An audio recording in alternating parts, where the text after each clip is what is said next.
Daisy said that she wanted to start a garden in the summer. 5 summers had passed since she said that, and still there was no garden. I looked up from my cup of tea, watching her chewing her fingernail as she anxiously edited her story.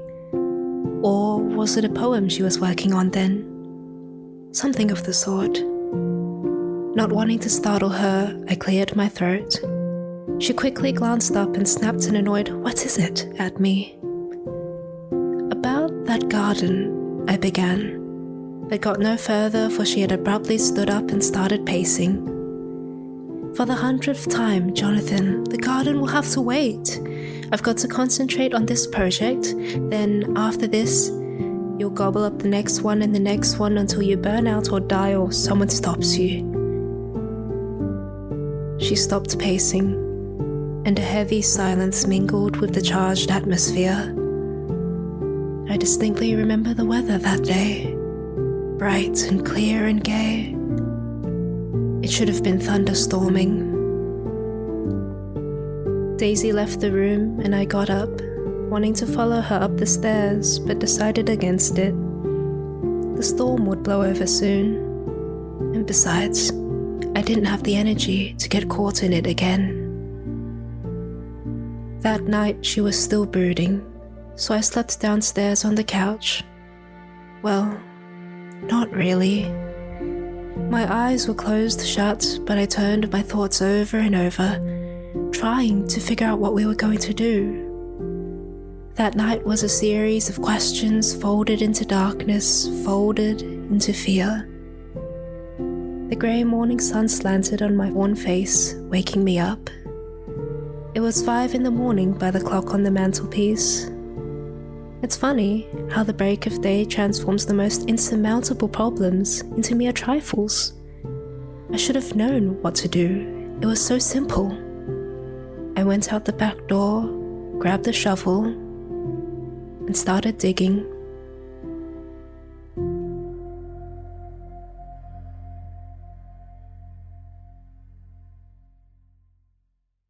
I knew I had time before Daisy woke up, but I still had trouble deciding what to plant first, which flower she should set her eyes on to know that life is to be lived and not worked. I was not well versed in the language of flowers, and it turned out I never came to be. But Mr. Staves was very helpful. He selected an array of Danish tulips. They reminded me of holidays and weekends away. They were perfect. As I left the garden store, a stand full of daisies caught my eye. But that would have been too much. It had to be a slow build for Daisy. I arrived back at the house and placed the tulips into the cleared plot of land. They already made such a big difference. I looked up at the window of the house, the one off the bedroom, and I thought I saw the curtain flicker. I clapped the dirt off my hands, rinsed them with the hose, and went back inside. Daisy was there at the dining table, quietly eating toast. At first glance, I couldn't make out what was wrong with the picture. She normally had buttered toast and seldom spoke a word during breakfast. Then it jumped at me. There was no pen and paper. I stood there, watching her, waiting for her to say something. When she didn't, I turned away into the kitchen and busied myself with last night's dishes. It was only seconds before I felt her head lean against my back, her arms wrapping around my torso in the embrace that I understood as an apology. "It's okay, Daisy. I've stopped you now," I whispered softly. She simply cried into my back, and I let her. Pulling away, she apologized once more and asked to visit the garden store again that week.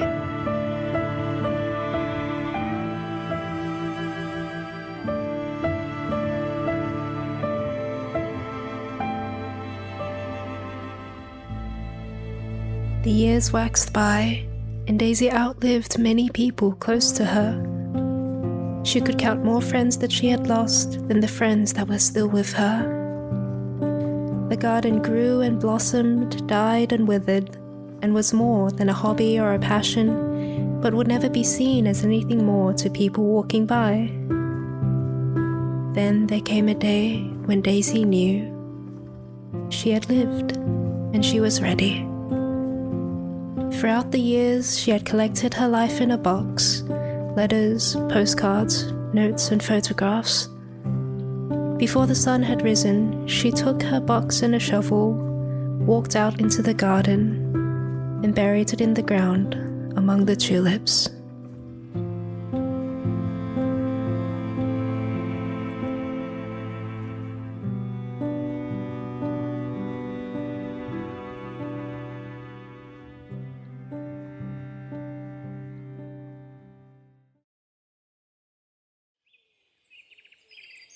You took the path to your right, seeing as you'd never gone down that path before, and it did look particularly inviting with the shaded trees on a blistering hot day. As you walked along, you came across an old country house with the most beautiful garden you'd ever laid eyes upon.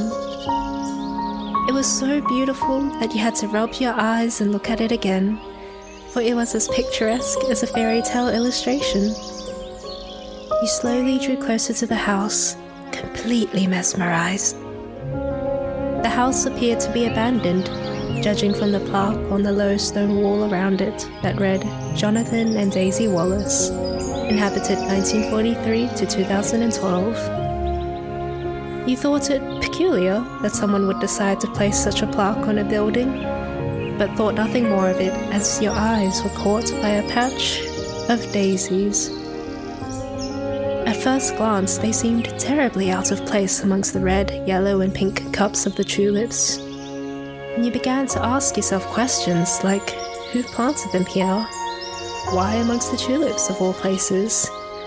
And were they wild daisies?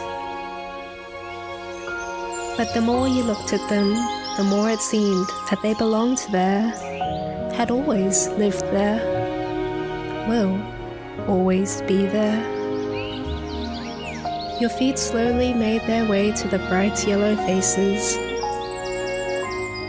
and you stopped. The questions stopped too. You felt them breathing life into you, into the soil, flowing to the soles of your boots, rushing up your spine before raising the hairs on the back of your neck. And you felt something else. You felt loved, so tenderly loved, and it flowed over you like golden honey.